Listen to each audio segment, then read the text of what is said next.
Hello friends, అందరూ ఎలా ఉన్నారు? బాగున్నారా? రీసెంట్గా యూపీలో హైదరాబాద్ బిర్యానీ ఎలా ఉంటుందో చూపించాను కదా, అదేమో అస్సలు బాగలేదు. అందుకే ఈ రోజైతే మా హస్బెండ్ గారే ఇంటి దగ్గర దమ్ బిర్యానీ చేశారు. మా హస్బెండ్ గారు అయితే రెగ్యులర్గా వండరు, బట్ వండినప్పుడు మాత్రం చాలా టేస్టీగా చేస్తారు ఏ వంట అయినా.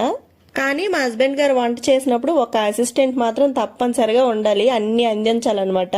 ఇంకా బిర్యానీ వండడం అయితే పూర్తయిపోయింది. ఇంకా ఫస్ట్ అయితే పిల్లలకి తినిపించేస్తే నేను ప్రశాంతంగా తినొచ్చు బిర్యానీ అనేసి ఇంకా వాళ్ళకైతే ముందు పెట్టేశాను. ఇంకా మన పార్టీ దాత నాగభూషణ అన్నయ్య కూడా వచ్చారు ఈ రోజు డిన్నర్ కి. ఇంకా అందరం కలిసి అయితే డిన్నర్ అయితే కంప్లీట్ చేసేసుకున్నాము.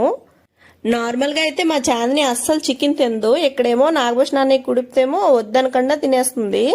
ఇంకా డిన్నర్ చేశాక సమ్మర్ కదా, మ్యాంగోస్ సీజన్ అయితే వచ్చేసింది. ఇంకా నేను మా పిల్లలైతే మామిడి పండు కోసుకొని తింటున్నాము. ఇంకా మ్యాంగోస్ లో బంగినపల్లి మామిడి పండు ఒక్కటే నాకు తినాలనిపిస్తుంది, ఎందుకో తెలీదు, ఆ ఫ్లేవర్ అయితేనే నచ్చుతుంది. యూపీలో బంగినపల్లి మామిడి పళ్ళు దొరకడం చాలా తక్కువ, అవి కూడా ఆంధ్ర నుంచే వస్తాయట. కాస్ట్ అయితే కొంచెం ఎక్కువగానే ఉంటది. Thank you for watching, by bye friends.